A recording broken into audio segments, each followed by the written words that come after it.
안녕하세요. 여러분의 성공적인 배팅을 위하여 열심히 분석하는 스포츠 황제입니다. 조합픽은 스포츠 가족방에서 안내드리고 있습니다. 입장 방법은 영상 하단의 댓글에 기재해 두었습니다. 여러분을 토방에서 머리를 식혀드리고자 준비한 분석입니다. 분석 시작 전에 구독과 좋아요는 큰 힘이 되니 구독과 좋아요 한 번씩 부탁드리겠습니다. 모든 경기를 분석하지는 못하니 꼭 알람 설정해 두시고 긴급하게 올라가는 영상에 대한 분석과 정보 및 결과 예측을 놓치지 마시기 바랍니다. 첫 번째 경기는 웨스트햄 대 아스톤빌라입니다. 먼저 웨스트햄은 최근 리그 3경기에서 2승 1무를 기록했습니다. 브렌트포드의 4대2로 승리했고 에버턴 원정에서 3대1로 승리를 거두며 좋은 공격력을 보여줬습니다. 유로파리그 16강 1차전과 2차전 경기를 앞뒤로 두고 치른 벌리와의 경기에서는 로테이션을 가동하며 2대2로 무승부를 기록했지만 꾸준히 좋은 득점력을 보여줬습니다.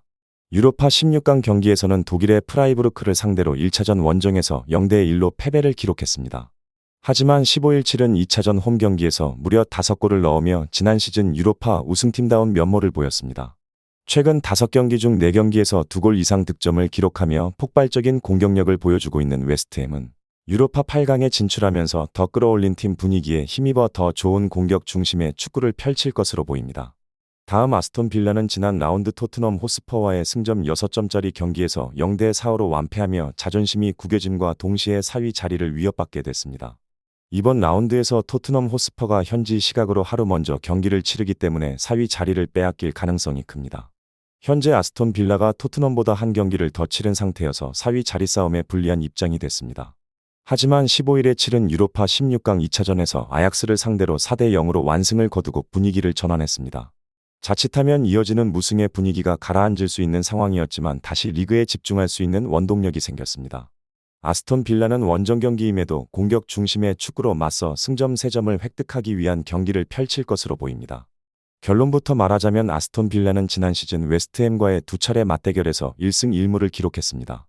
가장 최근 경기에서는 4골을 넣으며 4대1로 완승을 거둬 이번 경기에서 웨스트햄을 상대로 2연승에 도전합니다. 아스톤 빌라의 승리를 추천드립니다. 두 번째 경기는 세비야 대 셀타비고입니다. 먼저 세비야는 알메리아 원정에서 오캄포스와 루케바키오의 골이 터지며 앞서갔지만 종료 직전 동점 헤더골을 허용하며 승점 1점 추가에 그쳤습니다. 리그 선두인 레알에 패하긴 했지만 아틀레티코와 소시에다드 등 상위권 팀을 제압하는 등 시즌 막판 분위기가 좋은데 최하위 팀 상대로 아쉬운 결과를 받아들었습니다. 그래도 엔네시리가 최전방에서 잘해주는 데다 수마레와 소우 등 중원 경기력이 확실하게 나아졌습니다. 다음 셀타비고는 최근 5경기에서 승점 4점 추가에 그쳤습니다.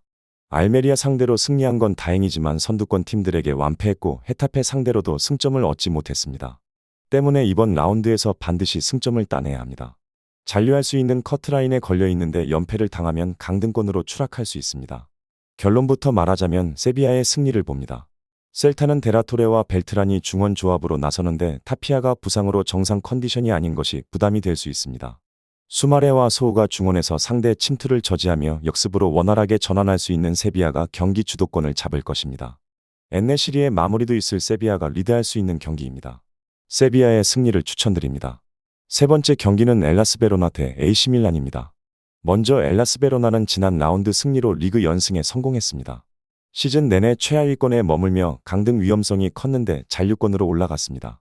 직전 레체 원정에서는 중앙 미드필더로 나선 마이클의 결승골이 나왔고 메그나니와 카발 등이 수비로 상대를 막아냈습니다.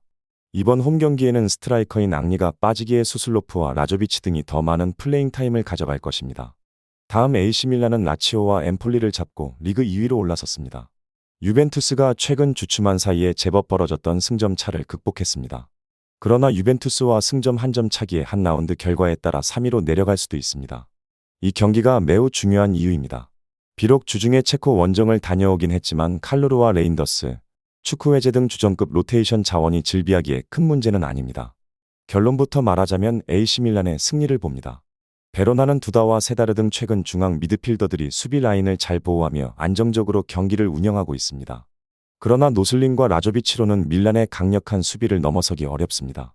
로프터스치크가 절정의 컨디션으로 중원을 지배하고 있고 플리시치와 추크웨제가 측면을 공략할 밀란이 승리할 것입니다. AC 밀란의 승리를 추천드립니다. 마지막 경기는 프라이부르크 대 레버쿠젠입니다. 먼저 프라이부르크는 지난 라운드에서 보움을 잡고 5위권 추격에 성공했습니다. 4위까지 순위가 어느 정도 굳어지고 있는 분데스리가기에 다음 시즌 유로파에 가기 위해서는 순위 상승이 필요하고 바라는 결과를 얻었습니다. 그러나 이번 홈 경기에서는 무패팀인 레버쿠젠을 상대해야 합니다. 패하지 않기 위해 텐백을 가동하며 그레고리치를 앞세운 역습 전개로 승부를 볼 것입니다. 다음 레버쿠젠은 볼프스를 잡고 연승을 이어가며 리그 우승을 향해 한 발 더 나아갔습니다. 가장 큰 위기였던 미넨전에서 완승한 이후 더 이상 걸림돌이 없어 보입니다. 전반기 팀의 주전 공격수였던 보니페이스가 1월 부상을 당하며 전력 외가됐지만 쉬크가 돌아와 공백을 메웠고 비르츠와 텔라 아들리와 플로잭 등이 최고의 경기력을 보여주고 있습니다. 결론부터 말하자면 레버쿠젠의 승리를 봅니다. 금요일 새벽 카라바흐 상대로 유로파 경기를 치렀지만 홈이었기에 웨스트햄 원정을 다녀온 상대보다 체력적으로는 더 부담이 적습니다. 또한 상대의 안정적인 중원을 압도할 안드리히와 그라니트 자카의 중원이 있습니다. 그리말도와 스타시니치의 활발한 측면 공략도 있을 레버쿠젠이 승점 3점을 챙길 것으로 보입니다. 레버쿠젠의 승리를 추천드립니다. 이상으로 분석 마치겠습니다. 지금 보신 영상은 초안 분석 내용이며 더욱 세밀한 분석 자료와 최종 조합픽을 원하신다면 구독과 좋아요 부탁드립니다. 조합픽은 스포츠 가족방에서 안내드리고 있습니다. 입장 방법은 영상 하단의 댓글에 기재해 두었습니다. 프로토가 처음이신 분들 혹은 프로토를 좋아하는데 적중률이 낮으신 분들께서는 주저하지 마시고 전문가의 도움으로 수익률 극대화하시는 것을 추천드립니다. 토토는 단지 운으로 하는 게임이 절대 아닙니다. 모든 분야 전문가들이 존재하듯 프로토도 전문가들이 존재합니다. 경기 전 다양한 분석 자료 확인 필수이며 가장 중요한 정보력이 수익의 90% 이상 지분을 차지하고 있습니다. 영상 시청해 주셔서 감사합니다.